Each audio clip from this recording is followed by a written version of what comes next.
Thomas Soto, 6h-9h sur Europe 1. Le débrief de la matinale, les temps forts de ce que vous avez entendu ce matin sur Europe 1. Le nouveau président des maires de France, François Baroin, était l'invité de Jean-Pierre Elkabbach tout à l'heure. Et à 8h20, Jean-Pierre lui a demandé comment les maires allaient accueillir le Premier ministre tout à l'heure. Manuel Valls donc qui ira au Congrès des maires de France.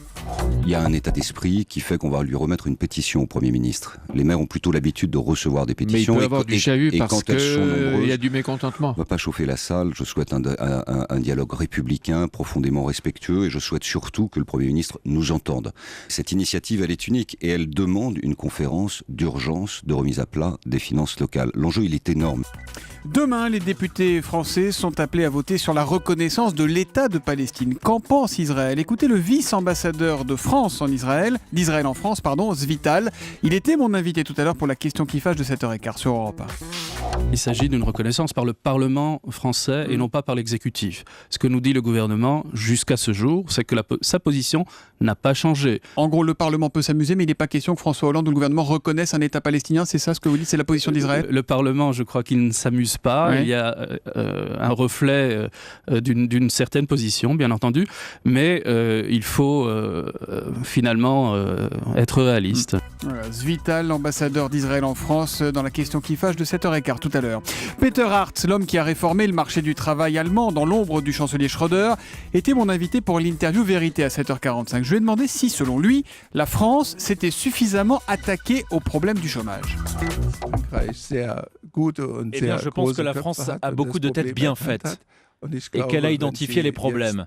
Maintenant, si la France décide d'agir et de mettre en œuvre toutes les réflexions et les propositions qui ont été faites, et si le président de la République soutient ce projet, alors je pense que vous aurez la même chance de réussite que nous.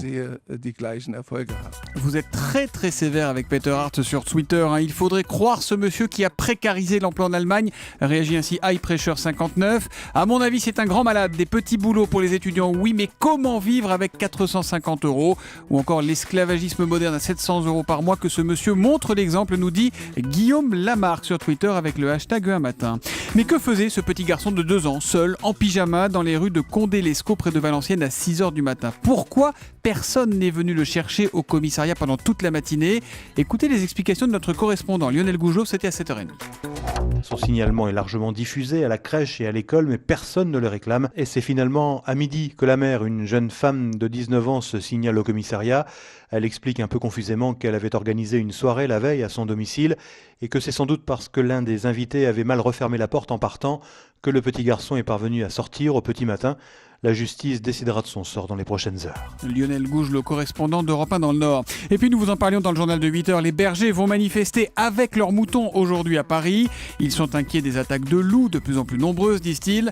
Ce sujet vous a beaucoup fait réagir au 39-21 et Claire notamment nous appelle de Mandelieu-la-Napoule dans les Alpes-Maritimes. Bonjour ma chère Claire. Bonjour Thomas. Quelle est votre question Claire ?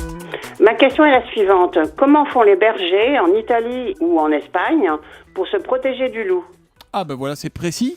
Pascal Berthelot, bonne question. Alors Comment c'est ils font une ailleurs ? très bonne question. La première réponse, c'est que peut-être ont-ils abandonné un peu le terrain parce que l'élevage ovin d'abord en Italie est beaucoup moins important qu'ici.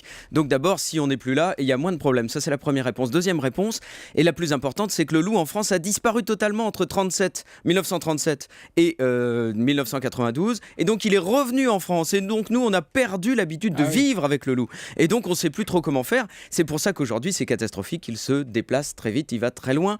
Et c'est sans doute ça, c'est l'habitude de vivre avec qu'on a perdu nous. Il faut qu'on réapprenne à cohabiter avec le loup, nous dit Pascal Berthelot. Pascal qui répond à Claire. Si comme Claire, vous souhaitez nous interroger sur un des sujets qu'on traite tous les matins de 6h à 9h, vous nous appelez au 3921. Vous pouvez également réagir sur europe1.fr, sur notre page Facebook ou sur Twitter avec le hashtag un matin.